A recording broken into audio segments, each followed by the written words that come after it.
사랑의 전부를 거는 당신. 고대 그리스의 수학자 피타고라스는 늘 쭈그리고 앉아 땅 위에 도형을 그리며 무언가를 계산했다. 땅을 똑같이 나누어 가지거나 맞바꾸려는 사람들이 피타고라스를 찾아왔기 때문이다. 그렇게 해서 발전한 분야가 바로 기하학이다. 초등학교 때 나는 피타고라스처럼 땅을 정확하게 나누어주는 사람이었다. 운동회가 가까워지면 연습을 하기 위해 각 반끼리 운동장을 나누어 써야 했는데 보폭으로 가로 세로를 재어 금을 긋는 것이 나의 일이었다. 물주전자로 선을 그을 때에는 땅바닥을 보면서 걸어가면 안 된다. 그러면 뱀이 지나가듯 선이 삐뚤빼뚤해진다. 줄의 끝점이 될 목표를 바라보면서 약간 뛰듯이 빠른 걸음으로 가면서 물을 부어야 한다. 나는 그런 요령을 일찌감치 깨친 덕분에 줄긋기의 달인으로 인정받아 여기저기 불려다녔다. 생각해보니 어린 시절에 유독 줄긋기를 많이 했다. 짝꿍하고 책상을 반 나누어 못 넘어오게 금을 그어 놓기도 했다. 그러면서 아이들은 자기라는 개념을 형성하게 되는 것 같다. 미운 3살이 미운 짓을 많이 하는 이유는 자기 행동의 허용 범위를 알기 위해서라고 학자들은 말한다. 점차 아이는 세상과 자기 사이에 보이지 않는 경계선들이 있다는 것을 배워간다.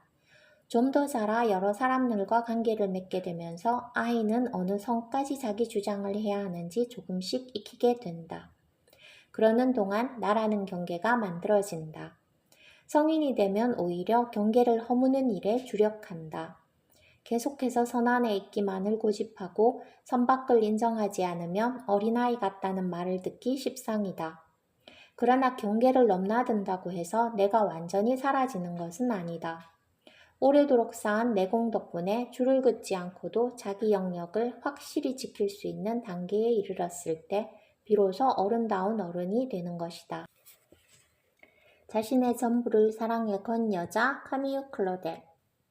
재능을 가지고 태어났으나 자기 영역을 제대로 지키지 못한 여자의 이야기를 해볼까 한다. 바로 카미유 클로델이라는 프랑스의 조각가이다. 클로델의 모습을 보려면 오기스트 로댕의 입맞춤을 보아야 한다. 로댕이 클로델과 열렬한 사랑에 빠져있는 동안 제작한 입맞춤이야말로 클로델의 삶을 한마디로 요약해준다. 클로델은 사랑 위에 자신을 남김없이 내어주고 자신의 예술을 모두 녹여버린 여자였기 때문이다. 포옹하고 입을 맞춘 두 사람은 사랑이라는 감정과 욕망 안에 서로 하나가 된다. 안이 밖이 되고 밖이 안이 되는 경계 없음의 순간이다. 에이젠슈타인이 제작한 무속영화 10월에는 로댕의 입맞춤이 단 한 컷, 그러나 매우 강렬한 의미를 지니고 등장한다. 영화는 러시아 10월 혁명을 배경으로 펼쳐진다. 겨울궁전을 점령하여 사수하고 있던 혁명군들의 눈에 새하얀 대리석으로 만들어진 입맞춤이 들어온다. 부드럽게 얽혀있는 하얀 두 육체가 여군들의 손에 쥐어진 검은 장총과 예리한 대조를 이룬다. 입맞춤을 바라보면서 이념으로 무장했던 여군들의 마음은 눈 녹듯 수그러든다. 그리고 그토록 혐오하던 가진 자의 사치이자 환상일 뿐이라고 외쳐대던 사랑의 감정을 자신들도 모르게 애타게 갈망하고 있는 것이었다. 이렇듯 사랑은 이성의 작동을 중단시켜 버릴 때가 있다. 그것은 인간의 본능과 직접 연결되어 있기 때문이다. 로댕과 클로델은 함께 지내면서 동시에 똑같은 작품을 만들거나 공동 작업을 했다. 로댕은 자신이 참석하는 파리의 모든 사교계 모임에 클로델을 동반하고 다녔다. 사람들은 그녀의 미모와 예술가적 기질의 매력을 느꼈고 시선을 뗄 줄 몰랐다. 클로델은 그것을 자기 스스로 이루어낸 성공이라고 생각하고 즐겼지만 그것은 착각이었다. 로댕의 제자로 오기 전에 이미 조각가로서 재능을 인정받기 시작한 그녀였다. 그러나 이제 아무리 노력을 기울여도 그녀의 재능 자체에 관심을 보이는 사람은 없었다.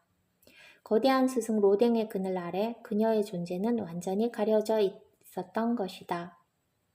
클로델은 로댕을 떠나 바로 그 이듬해에 개인 이름을 걸고 작품을 출품할 기회를 가졌다. 하지만 출품작이 로댕의 작품과 유사하여 스승 작품을 표절했다는 의혹을 받게 되었고 오히려 로댕과의 스캔들만이 세인들 입방아에 오르내리게 된다. 그러는 중 로댕은 영광 속에 예술가로서 정점에 이르고 있었다. 서로 사랑했을 뿐인데 함께 예술 작업을 했을 뿐인데 자신은 지워져 버리고 세상에는 오직 그 남자만 남아 있었던 것이다.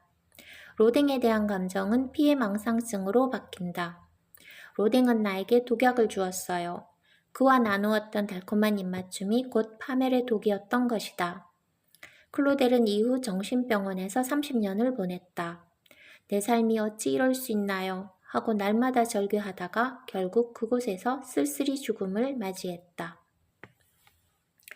사랑에도 적당한 거리가 필요하다. 입맞춤에 몰입할 때 두 사람은 하나가 된다. 그래서 나 자신이 그리고 상대방이 각각 세상 속에 존재하고 있다는 사실을 망각한다. 스웨덴 출신의 화가 리카르드 베리가 그린 북유럽의 여름 저녁을 보면 남녀가 적당히 떨어진 위치에 서서 바깥 경치를 평화롭게 감상하고 있다. 이 정도 거리라면 세상도 보고 상대방의 모습도 하나의 인간으로 객관화시켜 바라볼 수가 있다. 독일의 연극 이론가 브레이트는 관객들이 연극 배우들에게 완전히 감정이입을 하지 말고 무대의 사건을 생소한 듯 거리를 두고 감상할 것을 권하였는데 그 이유는 이성을 개입시키고 판단력을 작동시켜 연극을 보라는 견지에서였다. 사랑하는 사이도 가끔은 거리를 두고 서로를 낯설게 바라볼 필요가 있다. 본능이 이성과 균형을 유지하기 위해서이다. 경계 없음의 경지는 아무나 도달할 수 있는 것이 아니다. 자기 세계를 소멸시켜 경계 없음에 도달하는 것은 하수이다. 자기 영역을 굳건히 지키면서 경계를 넘어설 수 있어야 고수가 되는 것이다.